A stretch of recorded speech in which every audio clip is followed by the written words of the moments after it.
Bismillahirrahmanirrahim. Alhamdulillahi rabbil alamin. Wa bihi nasta'in ala umuri dunya waddin. Wassalatu wassalam ala al-mab'uthi rahmatan lil alamin. Nabiyyina wa habibina wa qudwatina Muhammad ibn Abdillah wa ala alihi wa sahbihi wa man walah, amma ba'du. Muslimin dan muslimat, para pelajar sekalian, alhamdulillah kita syukur pada Allah Azza wa Jalla dengan sebanyak-banyak dan setinggi-tinggi kesyukuran kerana dapat meneruskan tadabbur ayat-ayat Allah, belajar tafsirul Quran walaupun secara ringkas.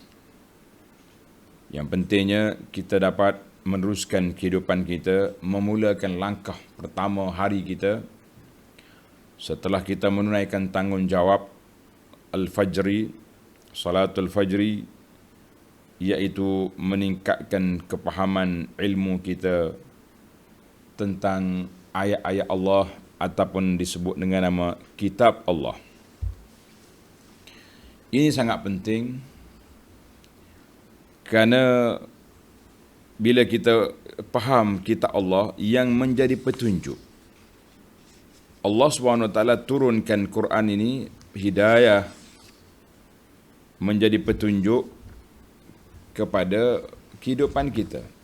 Jalan kita nak dapat keselamatan di dunia dan akhirat, iaitulah jalan apabila kita mengikut hidayah, petunjuk yang ditunjukkan oleh Allah kepada kita. Alhamdulillah. Kemudian dalam ayat-ayat yang lepas kita sudah dengar kisah empat orang Nabi. Kisah empat orang Nabi dan diikuti dengan kisah ataupun ayat Allah Azza wa Jalla, tanda-tanda kewujudan dan keesaan Allah Azza wa Jalla. Tanda kewujudan, keesaan dan kudrat Allah Azza wa Jalla. Sebagaimana kata ulama tafsir, dalam ayat-ayat ini Allah Ta'ala sebut dua jenis dalil. Dua jenis dalil keesaan dan keagungan Allah, iaitulah dalil al-insya' wal-ikhtira', penciptaan dan mengadakan makhluk ini. Yang kedua dia panggil dalil al-inayah wal hikmah. Al-inayah wal hikmah, iaitulah Allah Ta'ala jaga kita dan juga hikmah di sebalik setiap perkara. Masya Allah. Kita tengok dua-dua tu ada dalil ikhtira', maknanya penciptaan, kemudian penjagaan. Tuhan bukan setakat dia buat makhluk, dia beri pula, kalau bahasa kita gak, setelah menciptakan benda-benda ni ada servisnya lagi. Itu kalau sesuai lah kita guna bahasa tu. Baik para pelajar sekalian, kita baca dulu beberapa ayat. Ayat kita ini bermula 59. Ayat 59 Suratun Nahli, ayat 59, akhir juzuk yang ke-19. Masya Allah. Ayat yang ke-60 dah masuk juzuk yang ke-20. Ayat yang ke-60 masuk juzuk yang ke-20. Baik para pelajar sekalian, kita baca ayat dulu, kemudian kita pergi kepada penjelasannya.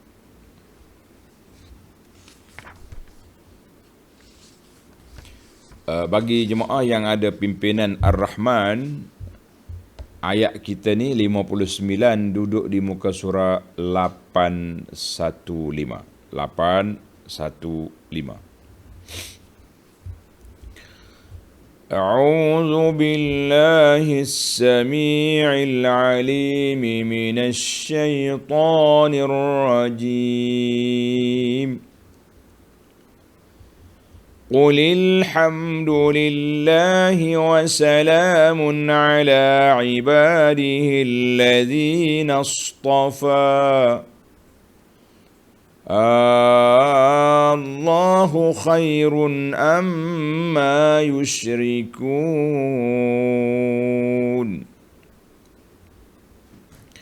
أَمَّنْ خَلَقَ السَّمَاوَاتِ وَالْأَرْضَ وَأَنزَلَ لَكُم مِّنَ السَّمَاءِ مَاءً فَأَنبَتْنَا بِهِ حَدَائِقَ ذَاتَ بَهْجَةٍ ما كان لكم أن تنبتوا شجرها أإله مع الله بل هم قوم يعدلون.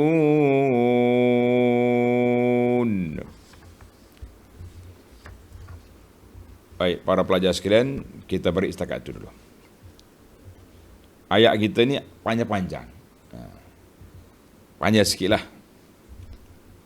Kita akan berhenti hari ini insya-Allah 59 hingga 64. Habis perbincangan tentang wahdaniyah dan qudratillah fil insya'i wal inayah. Masya-Allah. Kita kena belajarlah istilah-istilah tu, al-insya' wal inayah. Baik para pelajar sekalian, dalam siri yang lepas kita telah dengar kata-kata khalifah yang ketiga Sayyidina Uthman bin Affan radhiyallahu anhu. Dia kata apa? Lau taharat qulubukum ma syabi'tum min kalami rabbikum. Kalau hatimu bersih, hati kita ni bersih, kita kenal Allah Azza wa Jalla, nascaya kita tidak akan rasa kenyang, jemu, puas belajar kitab Allah. Sebab kita tahu ini kalamullah, kalamur Rabb, kata-kata Allah, menjadi hidayah dan petunjuk kepada kita. Maka kita akan rasa seronok, suka baca Quran, suka tadabbur Quran. Itu tanda hati kita bersih. Alhamdulillah. Kalau kita rasa masih lagi belum seronok, belum rasa gembira, belum rasa manis dengan belajar ilmu, belajar tadabbur kalam Allah ini, kita tingkatkan lagi usaha kita, kita perbanyakkan lagi istighfar. Mudah-mudahan Allah Ta'ala bersihkan hati kita sehingga menjadikan kita rindu, kasih, cinta, sentiasa nak dengar kalamullah. Itu dia panggil kata-kata Sayyidina Uthman. Kalau anak salah sebut Umar, tukar balik kepada Uthman. Yang betulnya, kata-kata Sayyidina Uthman ini dinukil oleh dalam kitab Az-Zuhd li Imam Ahmad dan juga dinukil oleh Imam Ibn Kathir dalam kitabnya Al-Bidayah wan Nihayah dan lain-lain sumber rujukan. Alhamdulillah. Baik, kita sudah dengar kata siapa? Sayyidina Uthman. Mari kita pergi kepada ayat kita. Ayat 59. Qulil hamdulillah. Katakanlah wahai Muhammad sallallahu alaihi wasallam, segala puji bagi Allah. Segala puji tertentu hanya bagi Allah. Wassalamun ala ibadihi allazina astafa. Dan salam selamat sejahtera kepada hamba-hambanya, nabi-nabi yang menjadi pilihannya. Allahu Akbar. Para pelajar sekalian, tengok munasabah ayat dalam nota 1278. Setelah Allah SWT menceritakan pada kita perihal nabi-nabi yang telah lalu. Siapa dia kita dengar dalam kisah surah ini? Musa, secara ringkas, panjangnya iaitulah Nabi Sulaiman. Disebut Nabi Musa, Sulaiman, Daud, Sulaiman sedikit panjang. Kemudian datang Nabi Saleh dan Nabi Lut. Cerita-cerita itu telah diberi kepada Nabi sallallahu alaihi wasallam, dan peristiwa-peristiwa yang berlaku yang membuktikan kekuasaan Allah Azza wa Jalla, dan perihal mukjizat-mukjizat yang membuktikan kebenaran mereka, sehingga Balqis apabila dia tengok, ya confirm Nabi Sulaiman ni dengan mukjizat dia, lantas dia terus wa aslamtu ma'a Sulaiman lillahi rabbil alamin, masuk Islam. Ali Sahir begitu juga. Artinya mukjizat itu menjadi pembuka perbincangan kepada mana-mana kaum yang nak dapat hidayah. Yang tak dapat hidayah macam geng-geng 9 penyaga, bukan nak terima sebagai bukti, mereka pula boring dengan unta disembelihnya. Allah, akhirnya mereka binasa. Itu bukti dan kebenaran agama Allah yang menjadi hidayah petunjuk pada umat manusia. Maka dalam ayat ini, ayat 59 ini, Nabi SAW diperintahkan bersyukur dengan memuji Allah Ta'ala. Kerana nikmat-nikmat itu, nikmat binasanya kaum-kaum yang zalim, yang menentang nabi-nabi mereka, dan memohon semoga sekalian nabi-nabi dan rasul-rasulnya dilimpahi dengan selamat sejahtera. Kerana mereka lah yang telah menyampaikan dan menyebarkan agama Allah, agama Islam yang berdasarkan tauhid, keesaan Allah, kepada umat manusia untuk mendapat keselamatan di dunia dan kebahagiaan di akhirat. Itulah sebabnya kita dapati semenjak zaman Nabi hingga hari ini dan seterusnya, segala doa permohonan, segala khutbah dan ucapan terlebih dahulu dimulakan dengan memuji Allah dan mengucapkan selawat dan salam kepada sekalian nabi-nabi dan rasul-rasul alaihi wassalatu wassalam. Demikian juga yang dilakukan dalam tulisan yang berupa muqaddimah dan kata-kata sambutan. Ini gaya percakapan khitabah dan juga kitabah. Dalam Islam ni dua-dua kita pakai. Yang pertama dia panggil khitabah, ucapan. Yang kedua kitabah, tulisan. Mana dalam ucapan kita kena mula dengan bismillah, alhamdulillah, wassalatu wassalamu ala rasulillah. Itu yang paling ringkas, itu simple. Kemudian amma ba'du. Kalau nak panjang lagi kita bolehlah guna khutbah-khutbah yang dipanggil bara'atul istihlal, yang sesuai dengan ucapan yang kita nak ucap. Contohnya saya nak ucap hari ini tentang solat. Alhamdulillahillazi farada. Segala puji bagi Allah yang telah memfardukan, mewajibkan solat ini ke atas hamba-hambanya. Kalau kita nak bercakap tentang perkahwinan, alhamdulillahillazi syara'a li ibadihi zawaj. Jadi Allah, jadi kita panggil bara'atul istihlal. Ada juga ulama kata elok juga kita guna khutbatul hajah. Innal hamdalillah nahmaduhu wa nasta'inuhu wa nasta'in. Jadi tengoklah, tukar-tukarlah. Yang pentingnya bermula dengan bismillah, alhamdulillah, selawat ke atas Nabi sallallahu alaihi wasallam, yang pendek yang panjang, tengok kesesuaian. Dan itu dia panggil permulaan. Tulisan kita pun sama juga, bismillah. Kalau kita nak nulis apa, bismillah, selawat ke atas Nabi dulu. Ni anda tengok penulis-penulis zaman kita kali ni tak ada dah mula bismillah, sebab dia belajar tesis di Eropah dengan orientalis, mahaguru-mahaguru yang bukan Islam, mereka tak akan mula dengan bismillah. Jadi kita orang Islam, kenapa kita nak gugurkan sebagaimana tuan-tuan syekh awak di Eropah? Ni kita kata kita kena beringatlah bahawa dalam perjalanan hidup kita ni ada etika. Dalam bab penulisan pun ada etika, dalam bab apa saja pun kita ada peraturan. Kita kata alhamdulillah.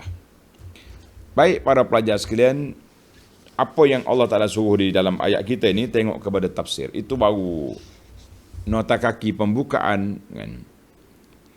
Jadi Allah sebut di sini, katakanlah wahai Muhammad, qul ya Muhammad, Allahu Akbar. Katakanlah ya Muhammad, sallallahu alaihi wasallam, kata di setengah ulama tafsir kata qul lilut. Ayat ini masih lagi bersambung dengan cerita Nabi Lut. Katalah wahai Lut, alhamdulillah ala halakihim. Segala puji bagi Allah yang telah membinasakan puak-puak LGBT. Tapi ramai wa khalafa jama'atu minal ulama, itu kata Al-Farra. Al-Farra kata ayat ni masih lagi siak kepada Nabi Lut. Tapi majoriti ramai ulama kata tak, ayat ini mukhatabatun lin Nabi. Ayat ini Allah Ta'ala tuju kepada Nabi SAW. Mana kisah Nabi Lut berakhir dalam ayat 58 yang kita dah baca. Jadi ayat yang kita baca hari ini untuk Nabi SAW. Maknanya Allah Ta'ala perintah kepada Nabi supaya puji Allah Azza wa Jalla, kerana memang Allah Ta'ala yang berhak dipuji, kerana kesempurnaannya, sifat-sifatnya, af'alnya, dan besar nikmat-nikmat anugerahnya. Di antara nikmat lagi, Allah Ta'ala binasakan kaum-kaum yang zalim. Zalim di sini kita sudah sebut, zalim dari sudut akidahnya, zalim diri sendiri dengan maksiatnya, ataupun menzalimi orang lain dengan kezaliman dan keganasan. Kemudian Tuhan kata wasalamun. Tadi alhamdulillah pujian, sekarang wasalamun. Segala keselamatan dan sejahtera. Ini termasuk dalam apa yang diperintahkan ke atas Nabi sallallahu alaihi wasallam, iaitu bermula dengan alhamdulillah, kemudian yusallim ala ibadihi al-mustafa. Kita kena bagi salam kepada hamba Allah yang terpilih. Wassalamun ala ibadihi allazina istafa. Siapakah mereka? Orang-orang yang dipilih oleh Allah Azza wa Jalla. Kata di para ulama al-anbiya war rusul, rasul-rasul alaihimus salatu wassalam, yang Allah Ta'ala pilih mereka dan binasakan kaum-kaum mereka yang zalim. Kaum mereka yang zalim sudah dibinasakan. Dan Allah Ta'ala selamatkan mereka. Wasallamahum minal uyub. Allah selamatkan mereka daripada bencana. Allah selamat mereka daripada segala keaifan ataupun berterusan melakukan dosa. Maka para anbiya dia panggil maksum. Anbiya nama dia maksum. Para nabi-nabi ini terpelihara daripada dosa-dosa. Berbeza dengan puak Syiah, dia kata imam-imam dia tu maksum macam nabi-nabi juga. Jadi kita tak usah pakailah puak Syiah ni. Sebab tu anak tengok bila ada syabab, pemuda-pemuda baju merah ni yang pergi bantu orang, kemudian dia solat di atas batu tempat dia kerja. Dia solat di atas batu tempat dia solat dengan SOP penjarakan dia lah kan. Dan dia kerja situ. Nak pergi tempat lain, tempat tu kawasan tu baru je orang panggil mari kepala air. Jadi tidak salah kita kata solat atas batu, solatlah. Allah Ta'ala beri, Nabi kata di antara kelebihan umat ini, di mana saja dapat masuk waktu solat, fasallu. Allah Ta'ala jadikan bumi ini tuhur, menjadi alat bersuci kalau tak ada air boleh tayamum. Dan bumi ini juga menjadi tempat sujud. Maknanya bukan macam umat dulu, nak solat kena pergi ke biara, kena pergi ke rumah ibadat. Umat Muhammad ni di mana? Masuk waktu solat boleh solat. Hanya kita bimbangnya tadi satu kumpulan lagi, nak solat kena ada batu kecil ni, batu 50 sen tak daya. Itu yang jadi masalah. Kadang-kadang yang duk attack orang duk solat atas batu ni sebab dia duk bimbang ke batu dia tu lah batu Karbala dia panggil. Itu geng Syiah tu. Jangan main. Jadi ulama Ahlus Sunnah, pegangan kita hanya nabi-nabi saja yang maksum. Puak-puak yang solat atas batu kecil, bukan solat atas batu sungai, batu kecil, dia ada batu pula. Tak atas daim. Waktu anda pergi ke Syria dulu, kita nak pergilah melawat. Orang kata ni kubur Sayyidah Zainab, cucu Nabi, cicit Nabi. Pergi-pergi masuk, dapat batu sebiji, batu bola. Rupanya masjid Syiah. Ini. Kita hati-hati tuan-tuan. Duk pertikai ke orang solat atas batu, rupanya dia sujud atas batu. Geng-geng sujud atas batu ni dia banyak provokasi kepada Ahlus Sunnah. Balik kepada cerita kita. Yang penting saya nak sebut, moral ceritanya Ahlus Sunnah ni Nabi saja yang maksum. Imam-imam lain tidak termasuk. Jadi para pelajar sekalian, maknanya dalam ayat ini Allah Ta'ala perintahkan kepada Nabi supaya ucap Alhamdulillah dan juga memberi salam kepada ibadillahis salihin. Macam mana kita nak bagi salam? Tuan-tuan dan puan-puan, para pelajar sekalian, kita ingat dalam tasyahud kita. Hadis wa an Abdullah bin Mas'ud radhiyallahu anhu qala kunna idza sallaina khalfan nabi. Ini peringkat awal ni. Kata Ibnu Mas'ud, kami awal-awal dulu bila kami solat di belakang Nabi sallallahu alaihi wasallam, dalam waktu tahiyat tu kita tahu nak baca apa. Dia kata assalamu ala Jibril wa Mikail, assalamu ala fulan wa fulan. Setelah lepas solat, Nabi faltafata ilaina Rasulullah. Nabi kita paling kepada sahabat-sahabat. Nabi kata, hey, innallaha huwas salam. Allah Ta'ala tu as-salam. Jangan duduk salam tu kalau salam orang tu, salam orang ni dalam solat. Jangan. Apabila kamu solat, kamu baca ni, at-tahiyyatu lillah was-salawatu wat-tayyibat. Ini dia panggil tasyahud riwayat Ibnu Mas'ud. At-tahiyyatu lil al-mubarakatuh. Itu yang kita baca biasa dipanggil tasyahud riwayat Ibnu Abbas. Dua-dua ni sahih. Siapa yang baca ni sahih, yang baca ni pun sahih. Kemudian naknya ni as-salawatu at-tayyib, at-tahiyyatu lillah was-salawatu wat-tayyibat, ataupun riwayat kita lah at-tahiyyatul mubarakatuh. Assalamu alayka ayyuhan nabiy wa rahmatullahi wa barakatuh. Ini khas untuk Nabi. Assalamu alayna wa ala ibadillahis salihin. Salam sejahtera ke atas kita dan kepada semua hamba-hamba Allah yang soleh. Nabi kata apa? Fa innakum idza qultumuha, bila kamu kata salam ke atas kita dan semua hamba Allah yang soleh, asabat kulli 'abdin lillahi salihin fis sama'i wal ardi. Semua salam kita tu sampai kepada semua hamba-hamba Allah yang soleh yang di langit dan juga di bumi. Allah, assalamu alayna wa ala ibadillahis salihin. Semua salam kita tu kepada makhluk Allah Ta'ala, hamba Allah Ta'ala yang soleh di langit dan di bumi. Kemudian asyhadu an la ilaha illallah, ini dipanggil tasyahud. Tasyahud ataupun tahiyyah. Jadi kalau setengah orang ni dipanggil tahiyyat ni begini, dia punya riwayat, kita kata ni je riwayat yang sahihnya. Orang lain-lain tu cerita macam-macam. Allahu Akbar. Baik para pelajar, hadis ini dalam Bukhari wal lafzu lahu wa rawahu aidan Muslim.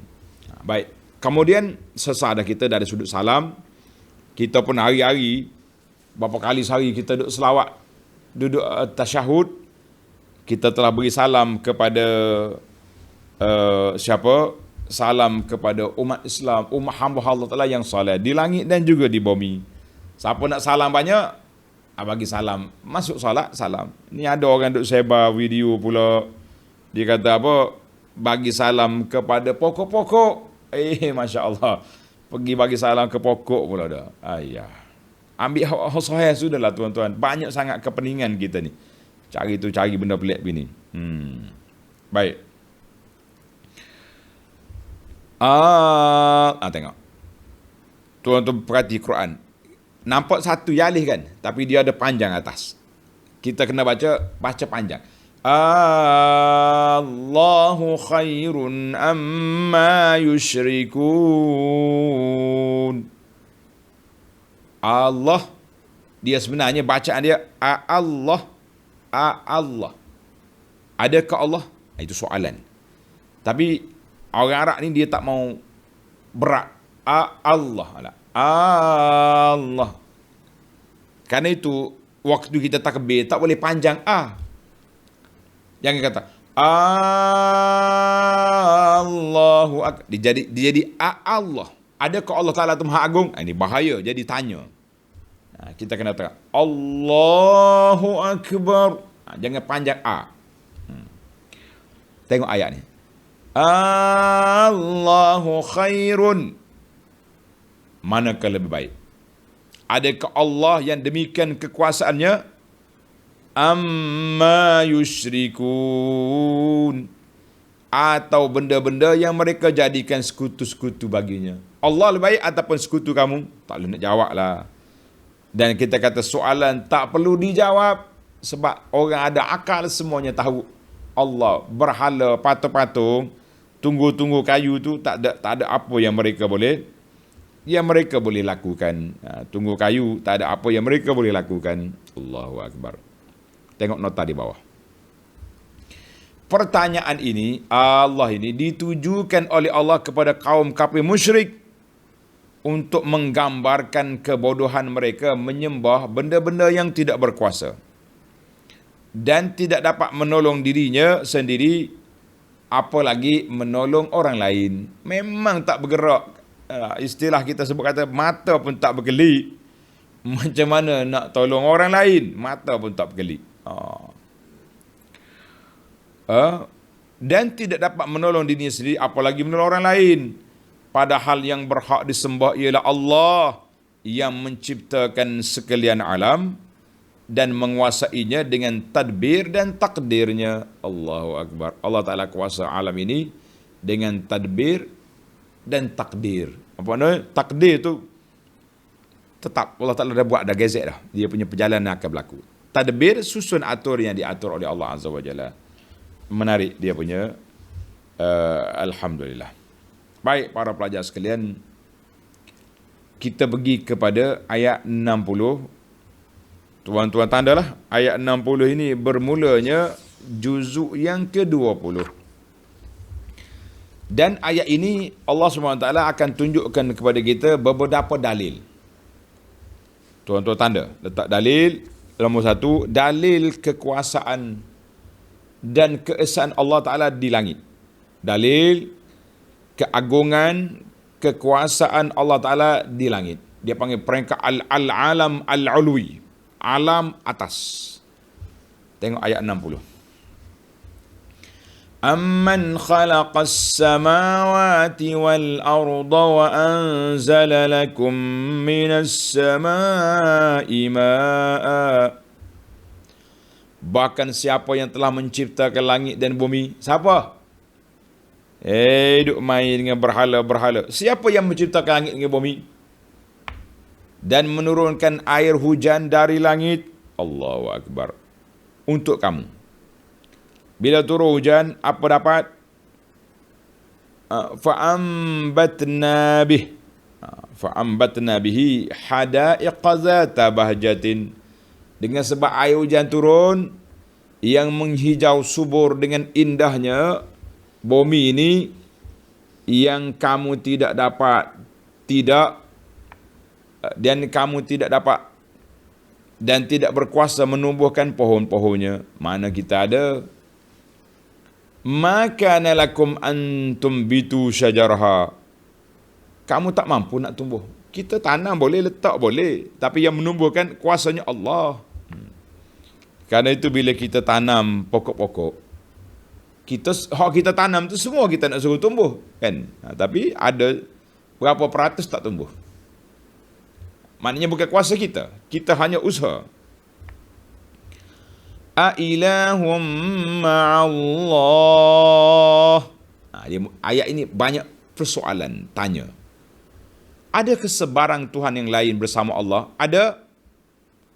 Bal hum qaumun ya'dilun. Jawabnya tidak. Tak ada. Bahkan mereka yang musyrik itu adalah kaum yang menyeleweng dari kebenaran tauhid. Dari tauhid. Tengok nota di bawah kata apa? Yakni 1280, yakni yang dapat mencipta dan mentadbirkan semuanya itu. Pelajar-pelajar tanda, ini dia panggil dalam bahasa ilmu tauhid, dia panggil dalil al-insya penciptaan, wal ibda' dan rekaan. Tulis. Dalil yang pertama ini dia panggil ilmu al-insya wal ikhtira'. Makna ikhtira' tu Allah Ta'ala yang reka. Tanpa contoh yang dulu, tak ada. Macam kita hari ni lah, pereka-pereka fashion. Mereka designer kereta, dia buat satu benda yang orang lain tak buat lagi. Orang lain lah, jangan kata dengan Allah. Ini yang mana Allah Ta'ala subhanahu wa ta'ala ini ikhtira' wal insya'. Belum ada langit dengan bumi, Allah Ta'ala yang menciptakan. Kemudian bila dia cipta bumi ni perlu kepada pokok-pokok yang menghijaukan. Pokok nak hijau, dia kena ada air.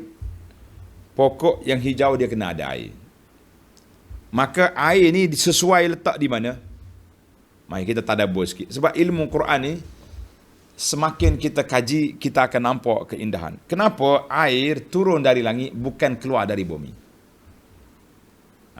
Orang Arab kata, Lish, kenapa air keluar dari langit? Air turun dari langit, bukan keluar dari bumi. Jawab dia, tuan-tuan tanda. Ilmu tadabbur kita ni, kita main sains air. Nuzuluhu minas sama' a'ammu wa aqallu dararan. Air turun dari langit, dia akan umum, kena semua tempat. Dan mudaratnya, risikonya rendah. Berbeza dengan air dari bumi. Kalau sumber air mari daripada bumi, tuan-tuan bayangkan, kita nak sampaikan air ni ke puncak bukit, pokok-pokok di atas bukit nak air, jadi bumi ni terpaksa kena naikkan air, tenggelam habis orang bawah. Barulah sampai ke puncak bukit. Masya Allah. Tapi bila Allah Ta'ala turunkan air dari langit, maka kena daripada awal sampai ke bawah.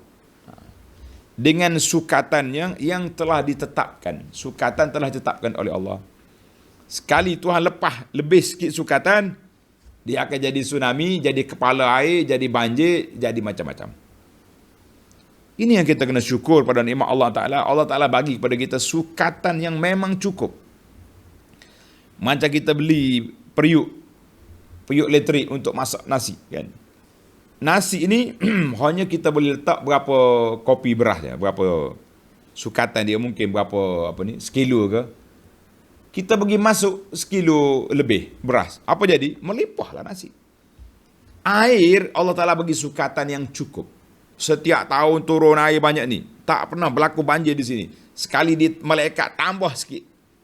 Berapa meter padu tambah, banjir. Lagi tambah, banjir besar. Masya Allah, tabarakallah. Tuan-tuan dan puan-puan, syukur kita kepada Allah Azza wa Jalla. Sudah berapa puluh tahun kita duduk atas bumi ni, rumah kita selamat. Pondok saya ni untuk rekod lah anak-anak cucu kita dengar esok. Mengikut arwah bapa saya, dia kata tahun 1967 berlaku banjir besar di kawasan ini. Air depan masjid kita ni setakat dada. Boleh main perahu dah. Waktu zaman kita sudah separuh tua umur ni, tahun 2014, air bukan orang tak tanya setakat mana, dia tanya rumah kau setakat mana, jawabnya tinggal atap. Allahu Akbar. Tengok, lebih sikit sukatan, jadilah.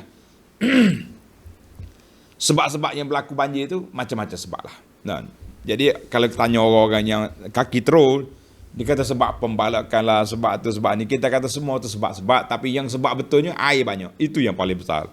Yang paling tepat sekali, yang kita tak nak kelahi dengan siapa-siapa. Allahu Akbar. Waktu banjir di sini, orang duk marah ke pihak kaji cuaca. Kenapa tak bagi tahu supaya kita pindah-pindah? Kalau bagi tahu, kau tak percaya sebab benda tak pernah berlaku. Bila air mari, baru percaya. Allah, dia panggil bahasa kita kata hakul yakin. Nah, hakul yakin maknanya kita sudah ainul yakin. Kita tengok air penuh atas rumah kita. Percaya dah. Kalau tidak, mana ada, tak pernah banjir kat sini. Saya duduk 50 tahun dah kampung ni, tak pernah naik air. Dia tak akan percaya. Itu manusia. Baik, para pelajar sekalian. Maknanya, subhanallah. Allah Ta'ala turunkan sumber air kita dari langit. Dari mana sumber air? Kita tengok ayat yang berikutnya nanti. InsyaAllah. Baik, kita berpindah kepada ayat 61. Jadi di akhir ayat Tuhan tanya, Ailahum ma'allah, ada Tuhan lain yang berhak disembah, yang berkuasa seperti ini. Tapi apa boleh buat? Balhum qaumun ya'dilun. Tapi kamu kaum yang tak mau dengar kata. Kaum ya'dilun, ay al-musyrikun, ya'dilun anil haqi, menyimpang daripada jalan yang benar. Dia kona kok lain. Bila kona kok lain, tak jumpalah jalan yang betul. Allahul musta'an. Baik. Kita turun ke bumi. Tadi dalil langit dengan turun hujan. Kita turun ke bumi, dalil masih lagi dalam dalil al-insya wal ikhtirab. Allah kata apa? أَمَّنْ جَعَلَ الْأَرْضَ قَرَارًا وَجَعَلَ خِلَالَهَا أَنْهَارًا وَجَعَلَ لَهَا رَوَاسِيَ وَجَعَلَ بَيْنَ الْبَحْرَيْنِ حَاجِزًا أَإِلَٰهٌ مَّعَ اللَّهِ بَلْ أَكْثَرُهُمْ لَا يَعْلَمُونَ. Tuhan tanya lagi, atau siapakah yang telah menjadikan bumi tempat penetapan kamu ni? Kamu duduk atas bumi. Sekali bumi goyang, tsunami, gempa bumi, mati habis. Dan telah menjadikan sungai-sungai di antara celah-celah bumi. Sungai dia duduk di mana? Dia duduk dengan kita. Belakang rumah kita ada sungai. Sungai kecil ke sungai besar. Belakang rumah saya ada sungai durian. Sungainya ada, durian tidak ada. Kan? Apa dah? Dan telah menjadikan untuknya gunung ganang yang menetapkan. Gunung ganang ni nak menetapkan bumi supaya tak bergoyang dan menjadi tangki simpanan air yang diturunkan dari langit. Allahu Akbar. Dan juga telah menjadikan di antara dua laut yang masin dan yang tawar sekatan semula jadi, yang memisahkan dua laut itu. Laut ni sebelahnya tawar, sebelahnya masin. Tuan Syekh pimpinan kata, lihat penjelasan mengenai ayat 53 surah Al-Furqan. Pergi tengok surah Al-Furqan, di sana ada penjelasan tentang marajal bahraini, dua laut. Adakah sebarang Tuhan yang lain bersama Allah? Jadi Tuhan tanya. Setelah dia tunjukkan bukti-bukti di bawah, di daratan dan di lautan, Tuhan tanya, "Ailahum ma'allah?" Adakah Tuhan lain yang layak, yang mentadbirkan alam ini selain daripada Allah, bersama Allah? Sudah tentu kita orang beriman kata, la, tidak. Tuhan kata apa? Bal aktsaruhum la ya'lamun. Bahkan kebanyakan mereka yang musyrik, yang kafir itu tidak beriman. Puak-puak kafir dia tak beriman. Allahu Akbar. Jadi bukit ni ada dua fungsi dia. Yang pertama menjadi penyacang, orang panggil pengimbang. Yang kedua sebagai takungan air, orang panggil tangki air. Tangki air. Baik, para pelajar sekalian, kita tadabbur sikit ayat ini. Sebab bila Allah Ta'ala jadikan dia hujah, jadikan hujah, maka kita kena tengok. Dalam ayat ini dia kata al-hajiz, bainal bahraini hajizan. Di antara dua laut itu ada hajiz. Apa dia pemisah? Kalau darat, bumi yang pemisah. Ini laut Cina Selatan. Ini lautan Hindi. Ini lautan Parsi, lautan Arab.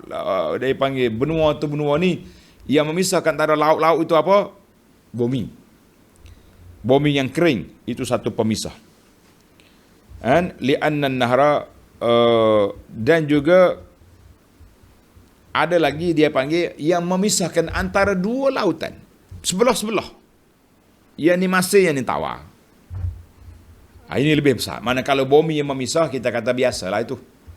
Kan? Tapi kalau yang memisah, laut itu sendiri berpisah. Sebagaimana yang telah dikaji oleh para pengkaji. Orang kaji, dia kata kasyafat wasailul ilm. Alat-alat moden hari ini, dengan satelitnya, dengan radarnya, dengan apa, telah mencari di manakah Bahrain, dua laut yang berbeza dia punya warna air dan berbeza rasa air. Alhamdulillah sudah ada. Tuan-tuan boleh tengok je dalam YouTube. Orang duk sebarkan video-video marajal Bahrain, dua laut itu sudah disebarkan. Cuma sedikit pemerhatian. Allah jadikan sungai, air tawar, duduk di mana? Duduk di celah-celah hidup kita. Di celah bukit. Bahkan dalam kampung kita, sungai lalu ke celah rumah kita. Masya Allah. Airnya tawar. Satu lagi kumpulan air masin, nama dia air laut. Air laut ni dia duduk di kumpulan dia, besar laut. Laut tak sama dengan sungai. Kan, sungai kita ni nampak lagi ujung. Tapi laut tak ada ujung. Nampak ujung dia kaki lagi. Apa hikmah? Tuan-tuan dan puan-puan, tanda sikit. Kita main cerita air hari ni. Al-hikmatu, Al-Imam Ibn Kathir rahimahullah ta'ala, dia kata hikmah ilahiyah. Telah meletakkan setiap sungai, setiap laut ada sifat-sifat yang tersendiri. Air laut yang tawar, yang air manis ini, nama dia sungai-sungai. Sungai ini duduk di celah manusia. Duduk di celah penempatan manusia. Sebab apa? Tujuan sungai ini antakuna azbah, airnya manis. Zulalan, sedap untuk diminum. Manusia boleh minum, hayawan boleh minum, tumbuh-tumbuhan juga boleh minum. Alhamdulillah. Maka Allah Ta'ala letak dekat dengan kita. Satu lagi air, al-bihar al-malihah. Air yang masin, Allah Ta'ala letak dengan dekat celah rumah manusia. Tapi dia jadikan muhitah bil arja'i wal aqtar min kunja. Dia jadikan, dia panggil, orang panggil apa, benua-benua, teluk-teluk ni, semuanya duduk di dalam laut. Laut tu luas. Air dia masin. Sebab apa? Kenapa air masin? Kata di Ibn Kathir, dia kata apa? Kalaulah air laut tu tawar, la antanal jawu, nascaya udara kita ni busung. Udara kita jadi busung. Rusak kita punya hawa. Hawa ni, hawa angin. Sebab bisababi ma yamutu fihi minal hayawanatil izam. Binatang-binatang besar mati dalam laut banyak. Mana air, kalau lah cuba kita tengok air, takungan air, kalau ada benda mati dalam tu, air akan jadi natan, jadi busung. Air akan jadi busung. Bila jadi busung, maka udara kita jadi busung, hidup kita tak tenang. Ini tidak, kita nak udara bersih, nak sedap udara, pergi duduk tepi laut, tepi pantai, Masya Allah, udara. Berbeza dengan air tawar. Air tawar ni dia mudah busuk kalau ada benda. Sebab tu air tawar ni, kalau air bertakung, tak berjalan, busuk lalu. Dan tuan-tuan kena ingat, air tawar, dia bergerak. Sungai kita mengalir. Air laut mana dia mengalir? Dia berombak. Duduk musim situ ya dia, ombak. Masya Allah, tabarakallah. Ini dia kata faqtadatil hikmatu. Kata di Ibnu Katsir, itulah hikmah Allah SWT.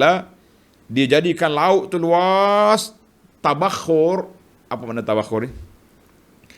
Dia naik wap menjadi sumber kepada terkumpulnya air di awan, jadi sumber hujan. Kemudian awan itu ditolak oleh malaikat, pergi letak di mana tempat yang ditetapkan oleh Allah. Hari ni kamu turunkan hujan di atas bukit ni, maka bukit simpan air, yang lebih-lebih turun ke bawah. Subhanallah. Allahu Akbar.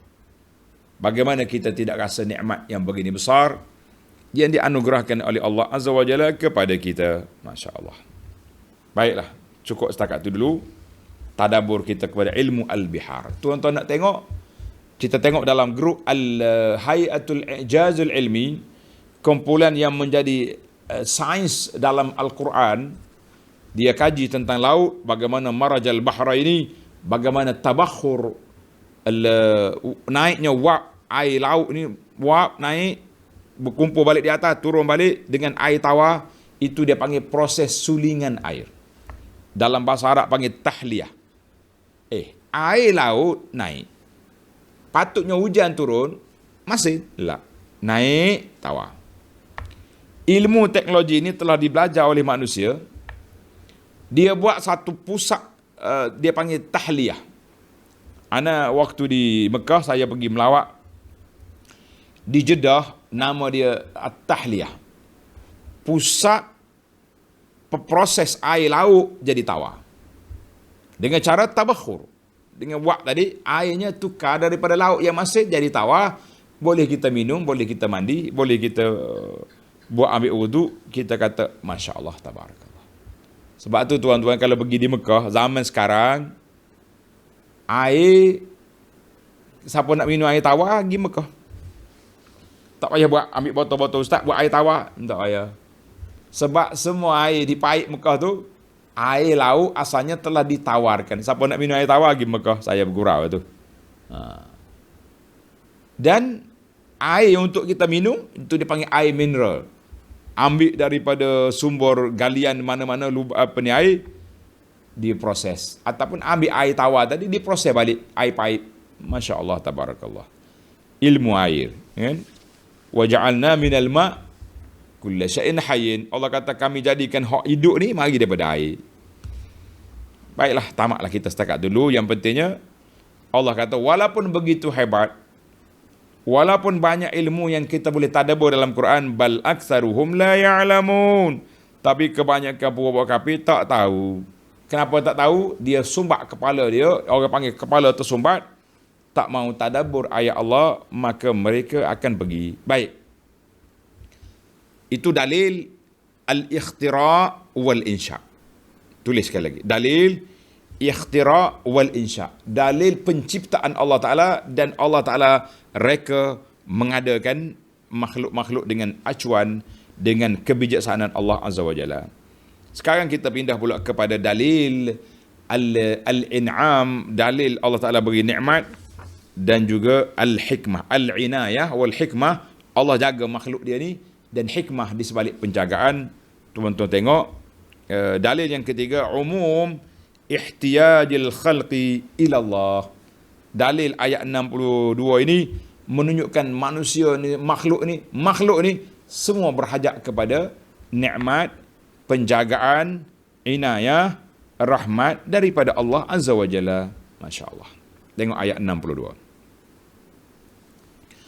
Amman yujibul muttarra idza da'ahu wa yakshifus su'a wa yaj'alukum khulafa'al ard. A ilahum ma'allah qalilan ma tadhakkarun. Allahu akbar. Atau siapakah yang memperkenankan doa orang-orang yang menderita apabila ia berdoa? Siapa dia yang memperkenankan doa? Serta menjadikan kamu pengganti umat-umat yang telah lalu, mendiami dan menguasai bumi. Siapa? Tengok dalam ayat kita ni, oleh kerana ayat ni berbentuk argument, hujah tentang tauhid, maka Allah tanya, a ilahum ma'allah. Berapa kali dah tanya Zaid? Perlu pajak tanda, sudah kali yang keberapa ni? A ilahum ma'allah. Logik ke? Layak ke? Patut ke? Masih lagi kamu berfikir, kamu mengatakan ada Tuhan lain daripada Allah? Ada syirik? Tuhan ada partner nak tadbir bumi, tadbir alam? Allahu akbar. Bagi kita orang yang beriman, kita akan kak terus. La. Tidak ada siapa sekutu dengan Allah Azza wa Jalla. Allahu akbar. Tapi apa boleh buat? Tuhan kata apa? Qalilan ma tadhakkarun.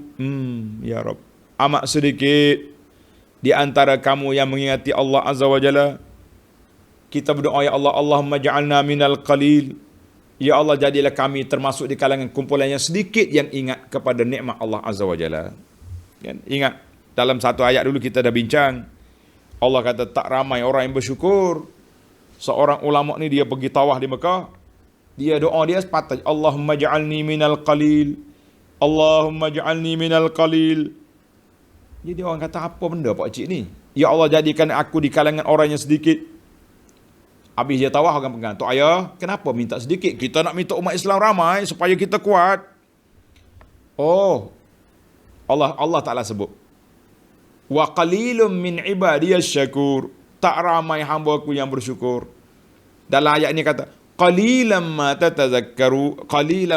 tazakkarun. Sedikit orang yang ingat kepada nikmat Allah. Jadi aku nak jadi orang yang sedikit. Cuma doa dia tu mubham lah, sebab dia ambil doa pendek. Allahumma ja'alni minal qalil. Jadikan aku ni di kalangan orang yang sedikit. Jadi kalau orang tak faham, dia kata pelik pocik ni. Orang nak ramai, dia nak sedikit kan. Jadi kita kata jadikan kita di kalangan orang sedikit.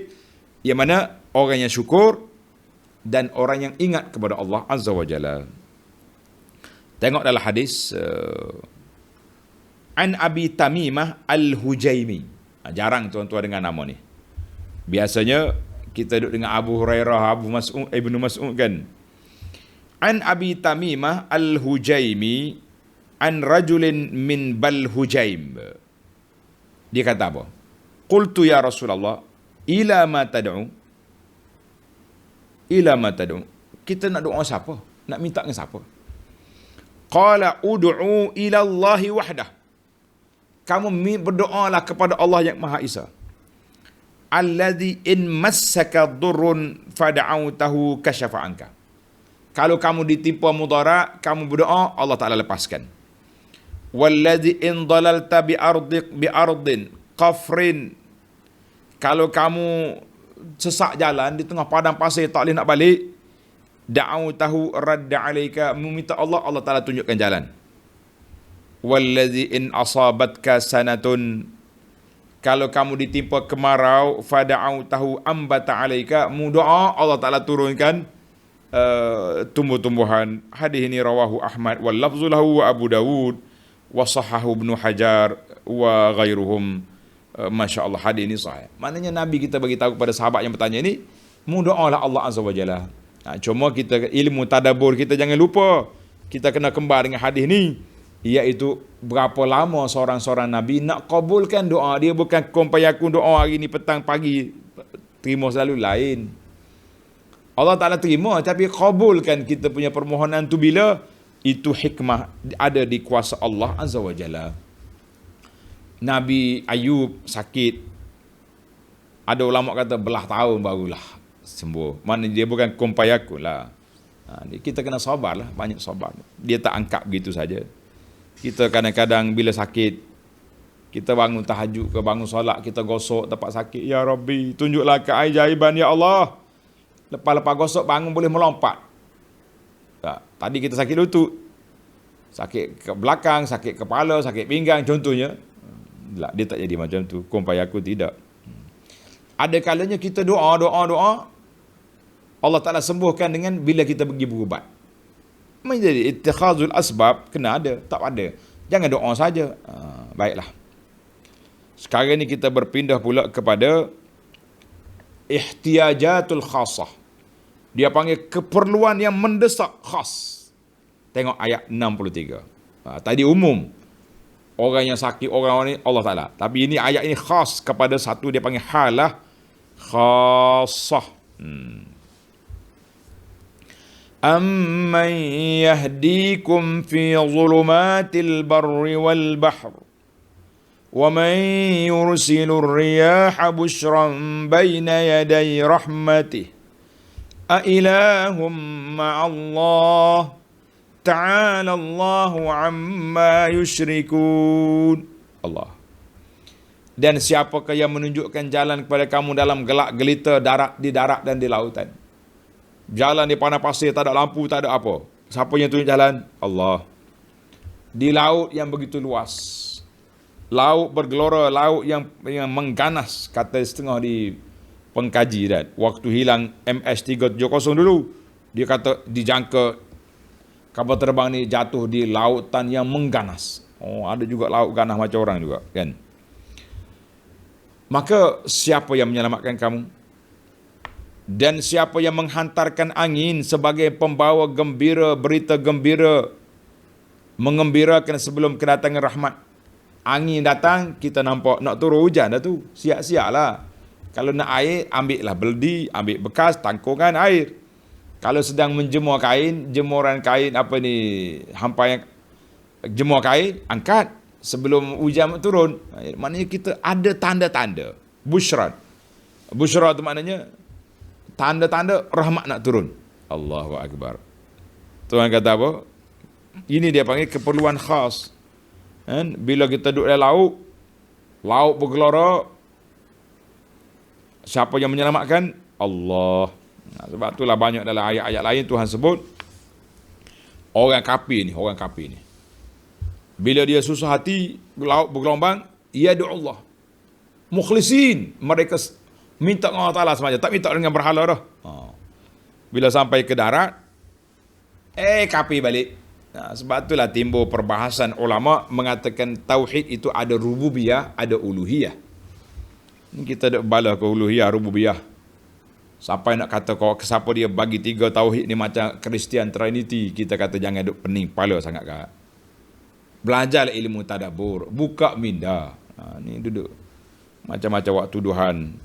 Sedangkan Al-Quran ini luas ilmu. Ilmu Al-Quran luas. Ulama-ulama yang meletakkan contoh-contoh pembahagian tauhid itu ambil istiqra' daripada Quran. Bukannya ambil suka-suka. Bukan ambil daripada ilmu falsafah tu, falsafah ni. Ambil daripada Quran. Baik. Jadi bila kita dalam keadaan terdesak, kita akan minta dengan Allah. Itu dia panggil halah khasah, permintaan khas. Tuhan kata lagi, apa dia? Ailahum ma'allah. Ada kesebarang Tuhan yang lain bersama Allah mentadbirkan alam ini, menyelamatkan kamu di laut dan di daratan. Ta'alallahu amma yusyrikun. Maha tinggilah keadaan Allah dari apa yang mereka sekutukannya. Dia sekutu. Bila duduk dalam laut, gelombang kuat mari, ingat ke Tuhan. Kemudian bila naik ke darat, lupa balik. Itu dia panggil perangai puak kafir. Allahu Akbar. Kita pun jangan macam tu. Bila duduk dalam keadaan takut, mari ingat ke Tuhan. Lepas tu lupa balik. Tak. Dalil yang kelima, tuan-tuan tanda. Dalil yang kelima, ma lahu silatun bi ibda'il khalqi wal hashri wal nashri. Dalil yang kelima menunjukkan Allah Ta'ala menciptakan makhluk ini, kemudian makhluk ini akan dikembalikan semula kepada Allah dan dihidupkan balik. Masya Allah, tabarakallah. Berputar hidup kita ni. Daripada tak ada, kepada ada, kepada tak ada, kepada ada. Itulah perjalanan hidup kita. Baik. Tengok ayat yang terakhir dalam siri ini. Amman yabda'ul khalqa thumma yu'iduh wa man yarzuqukum minas samai wal ard a ilahum ma'allah qul hatu burhanakum in kuntum sadiqin. Atau siapakah yang memulakan kejadian sekalian makhluk? Siapa? Kalau kamu tak percaya dengan Tuhan, siapa buat? Tunjuk bukti. Kemudian ia mengembalikannya hidup semula sesudah mati. Dan yang memberi rezeki kepada kamu dari langit dan bumi. Ailahum ma'allah. Ada kesebarang Tuhan yang lain bersama-sama Allah? Kita kata la, tidak ada. Qul hatu burhanakum, katakanlah wahai Muhammad sallallahu alaihi wasallam, bawalah kemari keterangan-keterangan kamu. Kalau ada, tunjuk mari keterangan. Kita lawan di sini. Hujah lawan sudah. Hujah lawan hujah. Jika betul kamu orang-orang yang benar, tunjuklah bukti. Nak bukti ikut juga mana? Orang Kelantan kata. Nak bukti ikut juga mana? Dia pun lemah. Dia pun di bawah makhluk Allah Ta'ala. Tiba-tiba nak lawan bukti. Kita kata jangan. Tidak ada lagi bukti kita selain daripada kita membuktikan yakin kita, keyakinan yang mantap yang jitu, Allah yang maha berkuasa. Masya Allah. Baiklah, sebagai penutup, fawaid tarbawi yang kita dapat kumpulkan dalam ayat ini. Yang pertama sekali, qulil hamdulillah wa salamun ala ibadihi allazina istafa. Allah Ta'ala perintahkan Nabi sallallahu alaihi wasallam, mula ucapan kamu dengan alhamdulillah dan salam ke atas para nabi dan orang-orang yang terpilih. Ni kita ingatlah setiap kali ucapan kita mula-mula dengan alhamdulillah wassalatu wassalamu ala rasulillah sampai ke akhir. Jangan ingat, jangan main-main. Kalau nak waktu kita kata kuliah 7 minit pendek, kita mula dengan bara'atul istilah yang pendek. Tapi kalau ceramah panjang 1 jam, bolehlah kita nak guna khutbatul hajah. Innal hamdalillah nahmaduhu wa nasta'inuhu. Ni ada setengah ustaz ni. Innal hamdalillah semacam. Kuliah 5 minit pun alhamdulillah. Situ saja habis minit dah. Gila kita kata kita kena, orang panggil ilmu bara'atul istilah tu kena pandailah. Allahu Akbar. Baik. Maka kita kena mulakan penulisan kita pun sama. Bismillah. Alhamdulillah wassalatu wassalamu wa ba'du, baru kita masuk kepada kepada ucapan. Jadi kena ingatlah ucapan-ucapan kita ni, ucapan dia kata khitabah wal kitabah. Khitabah wal kitabah, dua-duanya kena mula dengan puji Allah, selawat, salam, kemudian baru kita mula bercakap. Kecuali kalaulah kita nak tulis surat, ucapan merapu, waktu dah hajak dah tak payah bismillah lah. Ibarat kata baca bismillah sembelih babi, tak sah kan. Jamu juga surat-surat fitnah. Tulis bismillah nak juga kat depan. Buat apa ni? Buat malu ke Tuhan, buat malu ke Tuhan. Yang kedua, amman yujibul muttarra iza da'a, siapa yang melepaskan kesusahan kita berdoa, maka tidak lain, tidak bukan hanya Allah Azza wa Jalla. Jangan kita bergantung hati kita dengan lain-lain makhluk. Bila susah, ingat ke tunggu kayu, ingat ke pokok keramat, ingat ke kubur Tok Wali, ingat ke ingat kepada Allah. Itulah tauhid. Kata di para ulama salaf, imanuka awwalu ma nataqa bihi lisanuka. Iman kita itu apa yang mula-mula lidah keluar. Kita Ahlus Sunnah ni, bila kita susah kita kata Allah. Puak Syiah Husain. Geng-geng hak makrifat ni pula Badawi panggil tok ayah. Allah, jangan duk panggil la Husain wala Badawi wala siapa dia lagi, tok wali ni lah. Kita berhenti setakat itu saja. Yang ketiga, amman yahdikum fi zulmatil, siapa yang boleh tunjuk jalan kepada waktu gelap malam di tengah lautan, di tengah daratan, siapa yang tunjuk? Jawabnya Allah. Ayat ini menunjukkan wajib seorang manusia ya'tami 'ala Allah, kita kena bergantung kepada Allah Ta'ala untuk mengambil jalan hidup ni, jalan betul-betul yang kita nak berjalan ni.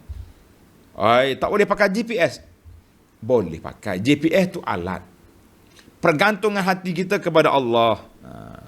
Gunalah alat-alat yang ada, radar ke, GPS ke, apa benda lagi ni. Google ni, Waze tak ada masalah, tapi Waze ni kadang-kadang masuk dalam kampung orang, padahal rumah orang pun dia pergi. Tapi mana kita kata pergantungan kita dengan Allah, mengambil hidayah, mengambil petunjuk, ikhtiar, itu tidak salah.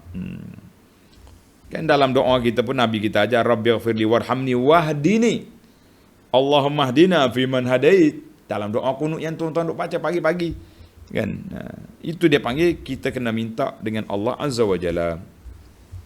Baik, itu yang ketiga, kita ambil pendek je lah. Yang keempat, kita kata qulil hamdulillah. Qulil hamdulillah ala haza. Alhamdulillah. Jangan kata qul jangan baca, kata alhamdulillah.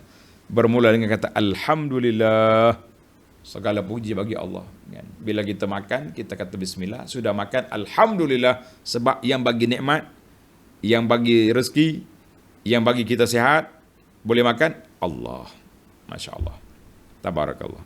Ini setengah orang ni bila kita tanya dia sakit, apa khabar? Tak kata dah alhamdulillah. Sakit. La. Walaupun dalam sakit, kena kata alhamdulillah. Apa khabar tuan? Alhamdulillah. Ala kulli hal. Segala puji bagi Allah. Tuan-tuan kena ingat, kita sekarang ni umur 65 tahun. Contohnya, sakit berapa tahun? Baru 3 hari. Kenapa nak marah dengan Tuhan? Kita letak situ. Sakit kuat apa kena kata alhamdulillah? Naam, alhamdulillah. Sebab kita masih lagi hidup. Tuhan masih lagi boleh bercakap, masih lagi boleh makan, masih lagi boleh berzikir. Ingati Allah Azza wa Jalla. Sakit inilah menjadi peluang, ruang untuk kita bertaubat. Bagaimana kalau mati automatik? Tengah buat maksiat, mati. Nak taubat tak dapat. Ini kita masih lagi sempat bertaubat. Dan kita kena ingat, Nabi SAW sebut, Allah Ta'ala uji kita ni dengan sakit, Allah nak angkat darjat. Kita berjalan tersepak duri, berdarah ibu kaki, itu pun Allah Ta'ala hapuskan kesalahan kita. Kenapa tak nak kata alhamdulillah? Setengah orang ni bila dia sakit, kita kata, apa khabar? Sakit. Kata alhamdulillah. Alhamdulillah apa sakit? Alhamdulillah apa sakit? Berapa hari dah tuan sakit? Kenapa Allah Ta'ala bagi penyakit? Kita bukan nak penyakit, tapi bila dia datang, kita kena ambil benda-benda yang positif dalam peristiwa. Allah hapuskan darjat. Allah nak macam-macam. Masya Allah, tabarakallah. Itu yang keempat. Kita kata setiap masa kita lidah kita Alhamdulillah. Dalam ayat ini Tuhan suruh kata Alhamdulillah sebab binasa je kaum-kaum yang zalim. Kemudian dalam solat kita bila kita nak bagi salam kepada orang, solat dalam tahiyat kita Assalamu ala ibadillahis salihin. Allahu Akbar. Nabi kata apa? Mu bagi salam semua atas dunia ni orang soleh. Ni ada orang duk ajar ni pagi-pagi dia panggil bagi hadiahkan Fatihah kepada diri sendiri. Pagi-pagi Al-Fatihah, aku hadiahkan pada diri aku. Kita kata ni semua ni kalau benda tak mari daripada Nabi, benda pelik lah tu tuan-tuan. Tak sudut buat lah. Allah. Ahli-ahli motivasi ni Masya Allah. Dia reka cipta benda yang pelik-pelik. Sebab itulah saya kata, kadang-kadang orang yang betul-betul pakar dalam bidang motivasi memang memberi semangat. Tapi ada setengah orang ni pasal dia duduk korek sana, korek sini, duduk reka ni, itu dia panggil bukan motivasi tu, motivasi. Bawa tu cerita pelik-pelik, orang percaya pula dengan dia tu. Allahu Akbar. Para pelajar sekalian, saya minta maaf banyak-banyak kepada pelajar, kepada para yang duk tanya soalan-soalan yang pelik-pelik ni, saya pun tak mampu nak jawab. Lebih-lebih kalau atas video pelik, saya tak nak tengok video orang. Sebab bila kita tengok, kita kena jawab. Bila kita kena jawab, kita rasa macam-macam. Jadi tuan-tuan kalau nak tanya soalan, tulislah soalan dengan bahasa Malaysia standard SOP bahasa ni apa dia panggil DBP, baru senang kita nak jawab. Allahu Akbar. Jangan marah sahabat-sahabat motivasi. Saya kata motivasi tadi kepada horok mengarut-mengarut tu. Tuan-tuan yang pakar hebat motivasi, sila teruskan kepakaran yang kita ada untuk memberi semangat kepada orang. Alhamdulillah. Yang terakhir, kita ambil 5 je hari ni. Yang terakhir, banyak sekali Allah Ta'ala sebut dalam Quran, dia panggil 2 dalil, 2 jenis istidlal, 2 jenis pendalilan. Yang nama dia panggil dalil ikhtira' wal insya'. Dalil perekaan penciptaan, dia sebut asal kejadian makhluk ni begini-begini. Itu dia panggil dalil insya' al-ikhtira'. Yang kedua dalil al-inayah wal hikmah. Dalil Allah Ta'ala ciptakan makhluk, dia pula jaga kita. Masya Allah, tabarakallah. Wa yatadammanu al-hikam al-mashhudah. Kita nampak hikmah-hikmah yang jelas dalam makhluk ini. Dalam ayat kita ni, 2 sudah ada. Yang pertama dia panggil dalil Allah Ta'ala insya' wal ikhtira'. Yang kedua dalil al-inayah wal hikmah. Alhamdulillah. Mudah-mudahan tuan-tuan dan puan-puan, kita ambil kata-kata Sayyidina Uthman yang saya nukilkan itu. Uthman kata apa? Kalau hati kita bersih, kita kenal Allah Azza wa Jalla, kita tidak akan kenyang, jemu, puas mendengar kalam Allah. Jadi tuan-tuan dan puan-puan, insya-Allah saya yakin kita termasuk di kalangan orang yang Allah telah bersihkan hati kita, insya-Allah saya kata, dan orang yang tidak akan kenyang membaca, mendengar, mentadabbur kalam Allah. Jadi insya-Allah tuan-tuan para pelajar sekalian, kita dengan Quran ini sama ada kita tadabbur, maka ulama salafus salih kata kita dengan Quran ini ada 2-3 kategori. Yang pertama ilmu tartil, ilmu kita kena baca. Dengar kata-kata sedap ni. Kata-kata ni kita tak bagi tahu lagi, maka kita bagi tahu. Dia panggil kata-kata yang menarik daripada para ulama Islam. Kita dengan Quran, pelajar kena tandalah kita dengan Quran. Kata Al-Imam Alamuddin As-Sakhawi. Alamuddin As-Sakhawi rahimahullah, dia kata, wa'lam, ketahuilah bahawa kita dengan Quran ni ada 3 kategori. 3 kategori. Yang pertama, yaqra' lit-ta'allum. Kita baca Quran nak belajar, baru nak belajar baca Quran, fal wajib kepada pelajar at-taqlil wat takrir. Kita baca sedikit ya, setengah muka, 1 muka, surah-surah pendek, tapi mengulangi sentiasa, ulang. Ni dak ni, sadaqallahul azim, tutup Quran di rumah tok guru, pakai tutup tak buka-buka dah. La. Untuk belajar Quran, kita kena taklil wat takrir. Tak banyak ayat yang kita belajar, tapi ulang tu banyak. Yang kita ni banyak mengaji pada ulang, itu masalah. Yang kedua, yaqra' lit tadabbur. Kita baca untuk tadabbur, fal wajib at-tartil. Kita kena baca dengan tartil, baca dengan ayat Jangan gopoh. Perlahan. Wat tawakuf, kita berhenti setiap poin ayat. Setiap poin. Sampai kepada ayat akhir sekali. Tuhan kata, Ghafurur Rahim. Kenapa Ghafurur Rahim? Itu dia panggil ilmu tadabbur. Yang ketiga, yaqra' li tahsilil ajri. Kita baca kerana nak ambil pahala baca Quran, maka kita kena kasrat al-qira'ah. Bacalah sebanyak mungkin. Falahu an yaqra' mastata'a. Kita kena baca sebanyak mungkin kita boleh. Jadi tuan-tuan dan puan-puan, kita ambil tiga-tiga. Waktu belajar, kita baca sikit, kita ulang banyak. Waktu tadabbur, kita ambil satu ayat je, kita kaji, kita tengok, kita fikir.